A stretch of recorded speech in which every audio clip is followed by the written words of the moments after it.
बच्चों को अच्छा लगा कि मुझे कुछ सीखना है, तो क्या होते हैं वो रेगुलर होने लगते हैं बच्चे, और फिर वही बच्चे उपचारात्मक शिक्षा में आगे बढ़ जाते हैं। जो बच्चे आ ही नहीं रहे उनके लिए उपचारात्मक शिक्षा की व्यवस्था है। हमें पता है कि आगे बच्चा आपने बताया शून्य, लेकिन शून्य को बीजगणित में सबसे पहले किसने इस्तेमाल करा? हमारी किताबों में है, लेकिन तो शून्य में सबसे पहले, और फ्रैक्शन सबसे पहले आपको पता होगा हमारे भारतीय गणित करते थे ब्रह्मगुप्त, उन्होंने ही सबसे पहले तो डिग्री लागू करी, लेकिन हम नहीं बताते। इससे क्या होता है, बच्चे का इंटरेस्ट बढ़ता है, किताब में लिखा हुआ है। अब सबसे पहले बीजगणित में शून्य को ब्रह्मगुप्त ने लागू करा। हम गणित में पता था हमें शून्य आर्यभट्ट लेके आए थे, लेकिन बीजगणित में सबसे पहले किसने आरंभ किया था? वो थे हमारे ब्रह्मगुप्त। और मैं आपको बताया था भिन्न सबसे पहले किसने करी? वो भी हमारे ब्रह्मगुप्त थे। तो हमें ब्रह्मगुप्त के बारे में बताना चाहिए कि ब्रह्मगुप्त हमारे लिए भारतीय थे, और बौधायन का भी जिक्र दे रखा है। पाइथागोरस से पहले जो पाइथागोरस प्रमेय थी वो हमारे भारत के लोगों ने कही थी, नाम तो बौधायन, उन्होंने सबसे पहले प्रूफ कर दिया। हमारे जो मंदिर बनते हैं, मस्जिद बनती है, जो भी बनते धर्म स्थल, वो हर जगह नहीं बनते हैं। आपको आपको कहीं भी बना लो, जहाँ पे एनर्जी होती है, जहाँ पे ऊर्जा होती है, वहीं पे बनती है। तो आपने देखा होगा भूकंप में नहीं देते, क्योंकि वहाँ पर आग ऊर्जा का बन जाता है नहीं। तो ये सब बातें क्या थी? ये सब बातें गणित से ही जुड़ी हुई, ज्यामिति से जुड़ी हुई है। उन्हें पता था कि कितने एरिया में कितनी ऊर्जा चाहिए होगी, वहीं पर ही मंदिर बनाते थे वो, वहीं पर ही शक्ति को विराजते थे, कि ताकि जो है यदि कोई प्राकृतिक आपदा आए तो आसपास की चीजें तो नष्ट हो जाए, लेकिन वो चीजें नष्ट हो। जैसे कंबोडिया में अंकोर वाट सबसे बड़ा मंदिर है, कितने तूफान आए होंगे, अभी खो जा गया, बहुत पुराना मंदिर है विष्णु भगवान, कितने आने तूफान आए होंगे, तो क्या वो खत्म हो गया? नहीं। ऐसे जैसे केदारनाथ की हुआ था, विकराल भी नेपाल में विकराल भी, इस बात नहीं करिएगा आपस में। ये भी एक तरह का रिस्पेक्ट है जो हम सामने खड़े हुए इंसान को देते हैं, उसको सुनना। सबसे पहले इंट्रोडक्शन ये है कि कोई भी एक वस्तु लेंगे, उनके जितने भी हिस्से करेंगे, तो उनका जो प्रत्येक हिस्सा होता है उसे हम भिन्न कहते हैं, ठीक है ना। जैसे इसके एक हिस्सा है ये, और इसको मैंने दो हिस्सों में तोड़ लिया है, तो इसके दोनों हिस्से हैं, ये क्या है, भिन्न कहलाएंगे, ठीक है। इसी तरीके से हम तीन हिस्से कर सकते हैं किसी वस्तु, और इसी तरीके से हम कितने भी सारे हिस्से कर सकते हैं, ठीक है। तो अगर बच्चों को हमें समझाना है भिन्न क्या होता है, मैं तो ऐसे पढ़ाता हूँ दिन में कि एक सर्किल बना देता हूँ, ठीक है। मैंने बताया कि एक रोटी है और इसको आपने खाना है, तो सबसे पहले हम क्या कर रहे हैं कि दो बच्चे हैं, तो हमने उनको बराबर हिस्सों में बांट दिया है, आधी आधी रोटी। तो एक बच्चे को आधी रोटी दे दी है और एक बच्चे को आधी रोटी दे दी है, तो एक रोटी के कितने हिस्से हो गए हैं? तो बच्चे बताते हैं कि सर 2 हो गए हैं। तो मैं बताता हूँ कि वो हिस्सा इस बच्चे के पास है और जो हिस्सा इस बच्चे के पास है उसे हम भिन्न कहेंगे। लिखने का तरीका कैसे बताते हैं कि मैंने बताया कि ये कितने हिस्से हो गए, वो कहते हैं कि सर ये पहला हिस्सा है और ये दूसरा हिस्सा है, ठीक है। तो मैंने बताया कि एक रोटी के टोटल हिस्से कितने हो गए हैं, तो वो कहते हैं कि सर 2 हिस्से हो गए हैं। तो मैंने कहा पहले बच्चे को मैंने कितना हिस्सा दिया? 1, तो मैंने कहा उसको पहले लिख लीजिए, ठीक है ना। टोटल हिस्से कितने थे? 2, उसको नीचे लिख लीजिए और इसको बटे कर दीजिए, ये एक हिस्सा मिल जाएगा आपका आधा हिस्सा। बहुत बढ़िया सर ने बताया। तो ये भी हो गई। और एक रोटी है, हमने एक रोटी को 2 भाग किए, तो एक में भाग है हमारा, तो 1 में 2 कहलाएगा। अब इसी भाग को अगर हम दशमलव के बारे में दशमलव के रूप में लिखना चाहते हैं, तो 2 से 1 को हम भाग कर देंगे और दशमलव में करेगा। एक तरीका तो ये है। दूसरा तरीका ये है कि मान लीजिए हमारे पास कोई एक चीज़ है और एक चीज़ है और फिर हमने इसको आधा और कहीं से इसमें ऐड कर दिया है, मान लीजिए इतना भाग हमने उसमें ऐड और कर दिया, तो इस भाग को दूसरे में कैसे लिखेंगे? एक भाग तो हमारे पास पहले था और जो हमने इसका आधा भाग इसमें ऐड किया है वो दूसरे कर देंगे, यानी 0.5, तो 1.5 ले जाएगा। इस प्रकार से बहुत बढ़िया सर ने बताया। क्या किसी के पास और भी आसान मेथड है इससे?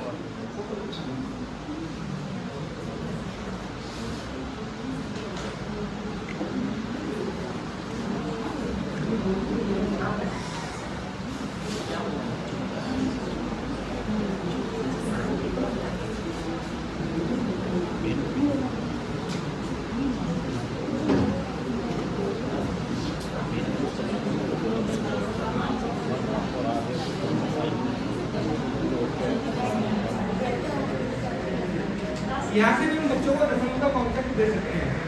हमारे पास स्केल होगा, स्केल में सेंटीमीटर में पॉइंट पड़े होते हैं, और हमने कोई मान लो उसको कोई एक वस्तु दे दी, हमने कहा बेटा इसको नाप के दिखाओ। जब वो नापेगा तो हो सकता है उसकी जो लंबाई हो 1 और 2 के बीच में आए। हम यहाँ उसको बताएंगे कि एक तो हमारा पूरा 1 सेंटीमीटर हो गया, लेकिन तो दशमलव में कितने खाने को आगे गया, मतलब इसके बाद कितने खाने को आगे गया। जैसे मान लीजिए 2 खाने को आगे गया तो 1.2 उसकी लंबाई चाहिए। इसी प्रकार मान लीजिए 2 के बाद आपको आगे चला गया, और 2 का कितना आगे गया, मान लीजिए हमने 1 2 3 खाने गिन लिए, 3 खाने गिन लिए, तो हम सब बता देंगे कि 2.3 है लंबाई। इस प्रकार से दशमलव से मिल सकते हैं। एक हमारी पूर्ण संख्या है, 2 हमारी पूर्ण संख्या है, 3 हमारी पूर्ण संख्या है। पर अगर पूर्ण संख्या के आगे कुछ ऐसा नंबर आता है जो पूरी तरीके से पूरा नहीं है, उसको हम दशमलव में लिखते हैं। हम भिन्न पर पढ़ा चुके हैं बच्चों को, तो भिन्न को दशमलव से जोड़ना है। भिन्न को दशमलव से जोड़िए, भिन्न के जरिए से पढ़ाइए। जैसे कि कोई भी नंबर हमारे पास 1/2 है, तो ये हमारे पास एक पूरी संख्या नहीं है, ये हमारे पास वो संख्या है जो 1 की भी आधी है। एक तरीके से पूरी संख्या नहीं है, 1 की भी आधी है। तो हम बच्चों को ये बताएंगे कि वो संख्या जो पूरी तरीके से पूर्ण नहीं है, और हमने सर ने बताया था कि हमने 1 रोटी का आधा भाग किया है, 1/2 भाग ये हो गया, 1/2 भाग ये हो गया। तो ये 1 के 2 पार्ट हुए हैं, इसको हमने लिखा 1/2, जो कि एक पूरी संख्या नहीं है, मतलब एक पूरी रोटी नहीं है, आधी रोटी है। आधी रोटी है, और आधी रोटी को दशमलव में लिखने के लिए मैं उसमें यहाँ पे बच्चों को भाग करना तो आ ही गया है ना। हाँ, यहाँ पे भाग करना आ सिखा चुके हैं, उसके बाद यहाँ पे आए। तो हम भाग अगर बच्चों को सिखा चुके हैं, तो हम एक बच्चे से कहेंगे कि हमें 1 को 2 से भाग करना है, भाग करना है। अब भाग करने के लिए हमारे पास पूरी संख्या चाहिए, मतलब इस वाली संख्या से बड़ी संख्या होनी चाहिए, पर हमारे पास यहाँ पे इस संख्या से छोटी संख्या है। तो हम बच्चों को ये बताएंगे कि जब हम दशमलव लगा सकते हैं, बिना दशमलव लगाए तो यार भाग हो जाता है, पर यहाँ पे हमें बच्चों को दशमलव सिखाना है, इसलिए बच्चों से ये कहेंगे कि अगर हम यहाँ पे दशमलव लगाएंगे तो हम इस संख्या को बड़ी बना सकते हैं, 0 लगा सकते हैं। लगाने के बाद यहाँ पे अब हम 2 से भाग करेंगे, 5 लगाएंगे, 2 5 10। अब ये हमारा पूरी संख्या बन गई है, हम इसको कट कर सकते हैं। तो हम इसी संख्या को 1/2 को दशमलव में लिखने के लिए 0.5 का यूज करेंगे। अब चाहे वो 1/2 हो, चाहे वो 0.5 हो, 0.5 का भी मतलब होता है कि वो 1 से कम है, और 1/2 का मतलब क्या होता है, इससे तो 1 से कम है। इस तरीके से होगा। 10 पार्ट कैसे करते हैं? बराबर बराबर करते हैं। अब मेरे पार्ट हो सकता है बराबर नहीं हो, लेकिन हमें कैसे करने हैं? पार्ट्स बराबर करने हैं। टोटल 10 पार्ट करने हैं, और 10 में से अगर हमने 2 पार्ट ले लिए 10 में से, तो 10 में से ये 2 पार्ट हो गए हमारे, ठीक है। और फिर हमने बता दिया बच्चों को कि यही क्या है, 0.2 है, यानी 1 0 लगा हुआ है, भाग करना है, तो 1 डिजिट के बाद पॉइंट लगा देते हैं, 0.2। और यहाँ थोड़ा सा बच्चे से भी पूछ सकते हैं कि कभी क्या पॉइंट लगा हुआ देखा, कभी दशमलव देखा? तो कभी कभी कोई बच्चा ऐसा जवाब जरूर देता है जो वो रुपए पैसे में दे देता है। मतलब मैं जो अपना अनुभव है वो आपसे शेयर कर रही हूँ कि जब भी मैंने भिन्न पढ़ाई, उसके बाद मैंने दशमलव पढ़ाया, और उसके बाद दशमलव पढ़ाया नहीं, मैंने सिर्फ इतना ही बताया 10 में से 2 भाग। फिर पूछती हूँ क्या कभी तुमने पॉइंट लगा देखा कहीं पे? तो वो मुझे क्लास में 1-2 बच्चा मिल जाता है जो ये कहता है रुपया और पैसे में लगाते, क्योंकि उनको 3rd और 4th में रुपया और पैसे लिखना सिखाया होता है। 4.5 4 रुपए 50 पैसे। तो कोई ना कोई बच्चा ये जरूर बताता है दशमलव, तो वहाँ हमें एक क्लू मिल जाता है कि आप बच्चे को यहाँ से ऐसे बता देना है कि पॉइंट कहाँ लगता है जहाँ हम रुपया और पैसे लिखते हैं। अब रुपए पैसे क्या खाली क्वेश्चन पूछते हैं, क्या रुपए पैसे में बस दशमलव लगेगा? तो बच्चे सोच में पड़ जाते हैं। किलोमीटर मीटर कन्वर्ट करना 3rd 4th में सिखाते हैं, 5th में सिखाते हैं। तो वहाँ किलोमीटर और मीटर आपको 2-4 बच्चे क्लास में जरूर मिल जाएंगे जो किलोमीटर और मीटर में पॉइंट लगा के लिख नहीं पाए, तो कम से कम उनको ये पता होता है कि हम मीटर को अलग पॉइंट में लिखेंगे और किलोमीटर को अलग लिखेंगे। तो ये हमारा कॉन्सेप्ट आ जाता है दशमलव में। फिर जो कल सबने एक्टिविटी बताई थी अबेकस से वो करा लेंगे क्लास में। दशमलव के बाद आ जाता है हमारा -1, -2, -3 और इन्हीं को कहते हैं हम पूर्णांक संख्या, जो माइनस में भी रहती है और प्लस में भी रहती है। उसके बाद आप संख्या रेखा की हेल्प से जब बता सकते हो कि लेफ्ट साइड में राइट साइड। और ये ऋणात्मक है, इतना बताया गया सर ने कि पूर्ण संख्याएं दो प्रकार की शून्य से शुरू करेंगे, दाईं हो जाएंगे। तो ये प्लस वाली संख्या इतना बच्चों को बता दिया जाता है, और जो इधर बाईं ओर संख्याएं चलेंगी वो ऋणात्मक होगी। तो बच्चा इसको देख के ऋण लगा हुआ है तो इतना जान जाएगा कि ऋणात्मक है। तो ये जो लोगों की क्विज की तरह है ये, तो बच्चे बहुत उसमें इंटरेस्ट लेते हैं। तो इनको एक ऋणात्मक संख्याओं के लिए बच्चों को एक रेड कलर का दे देंगे और धनात्मक के लिए ग्रीन कलर का दे देंगे। और इसको चार्ट पे बच्चों को डाइस के द्वारा डाइस तो डाइस जैसे करके अब दो आया तो पहले मान लीजिए ऋण वाला चल रहा है बच्चा, तो वो अपनी इसको बीज को लेकर उसको पता है कि माइनस संख्याएं जो होती है वो शून्य से बाईं ओर चलती है, तो वो अपना -1 और -2 करके 2 आया उसको। एक यहाँ पे मैं डिस्टर्ब करना चाहूंगी मैम आपको। हमारे पास क्योंकि खाली ये तो अगर 2 या 4 आएगा तो एक और डाइस है जिसमें प्लस और माइनस बना हुआ है, वो भी इसके साथ में फिर थ्रो करना है। तो वो इस वक्त है चलिए, तो एक प्लस माइनस वाला डाइस और एक दो डाइस से करना है। बच्चा ले लेगा, एक ऋणात्मक वाला और एक धनात्मक वाला। तो पहले ऋणात्मक वाले बच्चे की चला तो उसका -2 आया और बच्चा यहाँ पहुँच जाएगा, -2 कर देगा। और उसके बाद दूसरा बच्चा चलेगा, मान लीजिए रेड कलर का उसने लिया हुआ है, वो चलेगा, उसका 2 आया।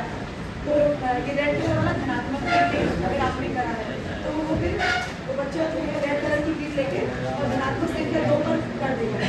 इस तरह से उनको हम गेम के जरिए माइनस और प्लस की पहचान करा सकते हैं। माइनस एक हमारा ये क्या है, पता नहीं क्या बना, ये बिल्ली बनी के पंखी बना, ये जो भी है पूछ से तो ये बदतर लग रहा है। तो ये ऊपर जाएगा प्लस में और नीचे आएगा माइनस में। 0 भी आपको बता देना है किधर 0 ले रहे हैं आप। तो अगर आपने यहाँ स्टेयर पे इधर इसको 0 इंडिकेट कर दिया तो अब ये क्या हो जाएगा आपका -1 -2, ऊपर +1 +2। और एक क्लास की बुक में तो एक चैप्टर भी है इस पे, ये बंदर बड़ा शरारती है, 3 चढ़ता है तो वो हर बार 2 स्टेप नीचे उतर आता है। तो बंदर ऐसा शरारत में इतने 3 कदम ऊपर चढ़ेगा, 2 कदम नीचे उतर जाएगा। बताओ इतने के बाद वो या +9 पे पहुंचने के लिए उसको कितने जंप करने पड़ेंगे, तो फिर बताने पड़ेंगे हमें कितने जंप ऊपर करेगा, कितने जंप वो नीचे करेगा।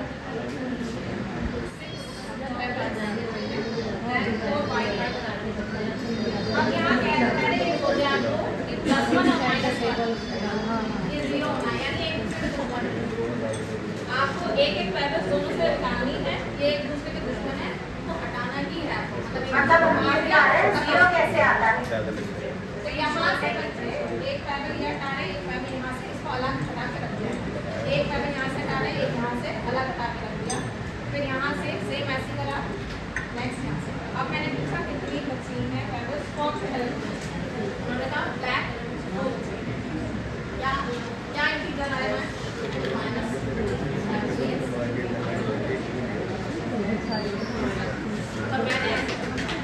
क्लियर है सबको? बच्चे ये सीख गए थे, बट मैं ये यानी फिर वही पहुंचे प्लस और सेम माइनस मिलके क्या बना देते हैं 0। सेम प्लस और सेम माइनस मिलके 0 बना देते हैं, +1 और -1 0। अब हमें एक कॉन्सेप्ट सिखाना है -6 + 4, जैसे मैंने सिखाया था। -6 है 1 2 3 4 5 6 +4 1 2 3 4, मिलके क्या होता चलेगा प्लस माइनस। ये वाला कॉन्सेप्ट भी में एक व्यक्ति का और एक ये -2 यानी इसमें ना कलर भी नहीं आता।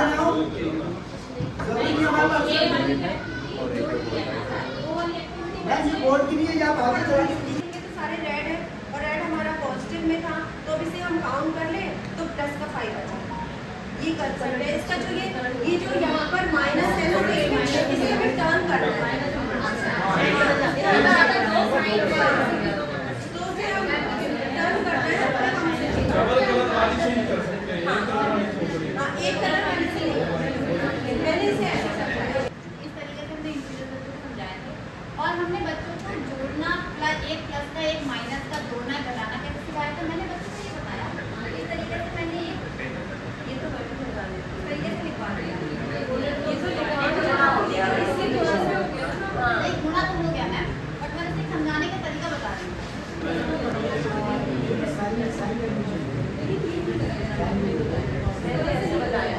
मैंने बच्चों को केवल ये बताया कि जैसे अगर हमारे पास एक माइनस का प्लस एक इसको मैं जोड़ना, ये मैंने इसे पहले इजी करने के लिए समझाया था। यहाँ पे है तो मल्टीप्लिकेशन साइन की, पर मैंने बच्चों को इजी करने के लिए समझा दिया था कि अगर एक हमारा माइनस है एक हमारा प्लस है, तो मैंने कहा कि अगर दो लोग हमारे पास हैं, एक अलग विचारधारा का है, एक दूसरी विचारधारा का है, मतलब अपोजिट है, तो वो कह रहे हैं कि हमको आम पसंद है, दूसरा कह रहा नहीं हमको सेब पसंद है। तो यहाँ पे क्या होगा, अगर हम अलग विचारधारा के लोग मिलेंगे वहाँ पे क्या हो जाएगा, लड़ाई हो जाएगी। और जब लड़ाई होगी, लड़ाई का मतलब क्या होता है, हमारा नुकसान हो रहा है, घाटा हो रहा है। इसका मतलब यहाँ पे वो अलग अलग किस्म के लोग मिल रहे हैं, यहाँ पे क्या होगा, घटेगा। अब घटेगा तो जब लड़ाई होती है तो लोगों के बीच में, तो फायदा किसका होता है, जो भगवान होता है, जो बड़ा होता है। तो यहाँ पे बड़ा कौन सा है, दो बड़ा है, तो घटेगा, बड़ा कौन है, दो में से एक घटेगा, एक बचेगा, फायदा किसका होगा, बड़े वाले का होगा, हमारे पास प्लस होगा। और जब एक जैसे विचारधारा के लोग मिलते हैं तो आपस में जुड़ाव होता है, वहाँ पे संख्याएं जुड़ जाती है। फायदा किसका होता है, दोनों का होता है, तो दोनों में साइन लगा होता है, साइन हमारे पास आ जाता है। हमारे बच्चे फिर से अच्छे से पढ़ो। ये कॉन्सेप्ट भी बताना। तो उठाने का था कल।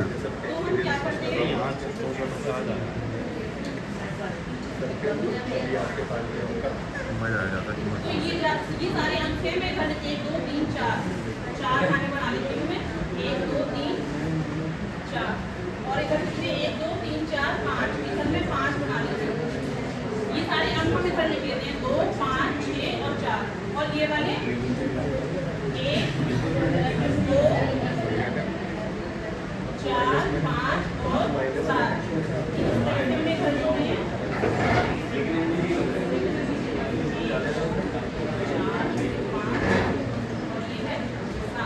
तो जितने भी डायगोनल आ रहे हैं ये इन सबके डायगोनल हम मिला देंगे ये इस तरह से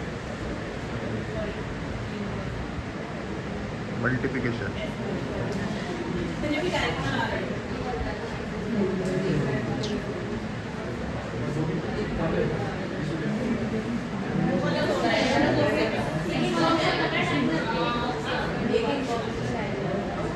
वो स्क्वायर ही बनाना पड़ेंगे तो बिल्कुल सही आ रहा है।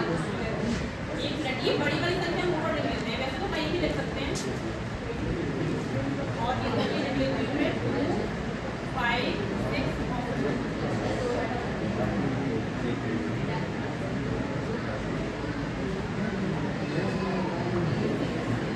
संख्या तो 4 आएगा मतलब 2 2 सा 4।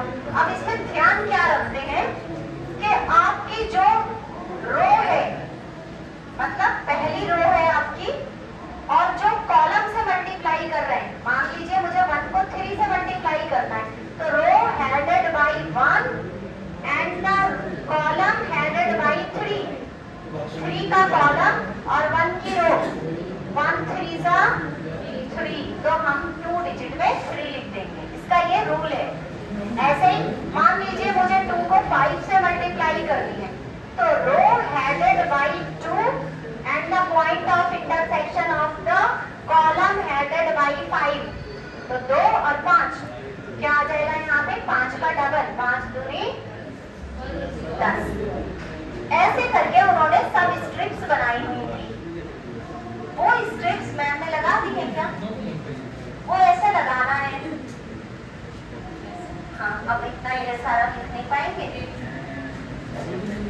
टेप से चिपका कर देंगे। फिर 5 वाली स्ट्रिप हटा लेंगे, फिर 6 वाली स्ट्रिप हटा लेंगे और फिर 4 वाली स्ट्रिप हटा देंगे। फिर उसके ऐसे डायगोनल पे, स्क्वायर डायगोनल में अरेंज कर लेंगे, फिर मल्टीप्लाई करेंगे। अब इसका मैं सीधा आसान सा तरीका बताऊं और मैं थोड़ा छोटे नंबर पे बताऊंगी, सरल से कठिन की ओर। 3 डिजिट की मल्टीप्लाई 2 डिजिट से, 5 2 3, 523 की मल्टीप्लाई करना है 7 3 3, ठीक है। तो 5 2 3, कितनी रोज ले लेंगे हम? 3 रोज ले लेंगे। 5 2 3 और कॉलम कितने ले लेंगे? 2 ले लेंगे, 7 3। तो ये हमारे लिए हो गए बेकार। अब हम इसके डायगोनल्स बना लेंगे। 5 यहाँ पे लिखना है, तो जो 5 और 7 के कॉलम में आएगा, 5 7 का 35। अब 5 के कॉलम में और 3 के कॉलम में 5 3 का 50। अब इसमें कौन सा आएगा? 7 और 2, 7 2 का 14। अब इस कॉलम में 2 वाला और 3 वाला, 2 3 का 6, 2 डिजिट लिखना है तो 0 लगा देना। अब इस कॉलम में 3 और 7 21 और इस कॉलम में 3 और 3 9। अब क्या करना है? हमें डायगोनली ऐड करना है। डायगोनल बनाए ही इसीलिए है, अलग कलर से अगर दिखा सकते हो तो ये डायगोनल है, ये डायगोनल है, ये डायगोनल है और ये डायगोनल। तो ये नंबर हमारा आ गया 9, ये आ गया हमारा 7 और ये नंबर 5 4 9 और 2 11। 11 में 1 डिजिट ही लिखना है और यहाँ पे कैरी आ गया, 1 और 5 6, 6 और 1 7 और 1 8 और ये वाला नंबर आ गया हमारा 3। ये प्रोडक्ट आ गया। ऐसे हम मैंने समझा कि मंकी है, मेरा साथी है, मैं भी मंकी हूँ, मुझे भी ऐसी क्लियर होगी, मैं भी मंकी हूँ और पेड़ों को चीज़ उठाई है, जैसे कि मक्का का भुट्टा होता है वो उठा लिया हो, 1 उठा लिया 2 उठा लिया और बालू मुझे ऐसे चिल्लाया कि मेरे पास है तुम्हारे पास नहीं। तो ऐसे एक्टिविटीज हम अपने बच्चों से भी करा सकते हो और वो तो बड़ी अच्छी एक्टिंग करते हैं, बहुत मजा आता है। चलिए बहुत बहुत शुक्रिया, थैंक यू सो मच। अगर आप कभी नहीं उठाते तो ये एक्टिविटी करने का मौका नहीं मिलता। रेशनल नंबर किसी चीज का बाइकर निकाल ले, क्षेत्रफल निकाल ले, वो सब में क्या है हमारा? कोण का क्षेत्रफल निकाल लीजिए, 1/3 पाई स्क्वायर, जो क्या है हमारा? वो सब क्या है? Rational number. तो ये हमारी जिंदगी में रेशनल नंबर का यूज होता है। अब ये जुड़ा है कितने? 750 लीटर पे।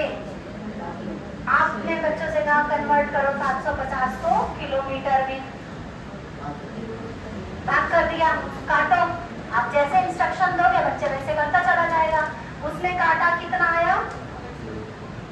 3/4, ठीक है। अब 3/4 समुद्र तल से इसकी ऊंचाई हो गई +3/4।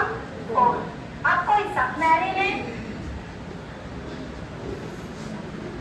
पनडुब्बी, वो भी मान लीजिए 750 मीटर नीचे है, इससे आपने कन्वर्ट कराया 3/4 नीचे है। इंटीजर्स पढ़ा चुके हैं, 0 के ऊपर सारे प्लस वाले नंबर, 0 के नीचे सारे माइनस वाले नंबर।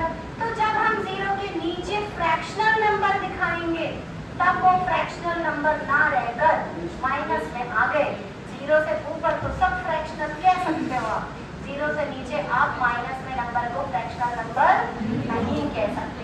यहाँ से डिफरेंशिएशन स्टार्ट होता है आपके रेशनल और फ्रैक्शनल के बीच में, ठीक है। तो ये परिमेय संख्याएं माइनस में जब आती है, अब माइनस में आ गया नंबर, बच्चों का थोड़ा थोड़ा कॉन्सेप्ट बिल्ड हुआ। अब आ गए आप -3/4 पे और आगे प्रोसीड कराते जाए उसको, माइनस का 3/4 न्यूमरेटर अपॉन डिनोमिनेटर, अंश बटा हर। अंश माइनस में ले सकते हैं, हर आपने प्लस में ले लिया। अंश और हर दोनों माइनस में भी लिया जा सकता है। अब बच्चे को धीरे धीरे अवगत आने की संख्या। और मुझे लगता है ये 5-10 मिनट लगेंगे इतना सा बस बताने में, बच्चों का थोड़ा बहुत कॉन्सेप्ट बिल्डिंग वहाँ से भी हो जाएगा और वो प्रैक्टिकल लाइफ में भी सीख पाएगा कि ये माइनस में नंबर एग्जिस्ट कहाँ करते, जीरो से नीचे वाले जो सारे फ्रैक्शनल नंबर है वो। और उसके बाद कौन से नंबर आते, रेशनल के बाद इरेशनल, वो तो नहीं है शायद।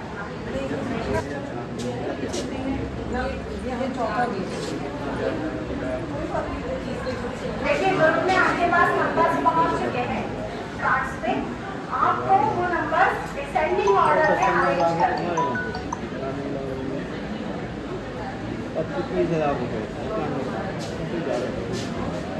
आपको नंबर्स डिसेंडिंग ऑर्डर में अरेंज करने हैं। मैम आपको क्या नंबर है, फ्रैक्शंस में किस टाइप के नंबर है?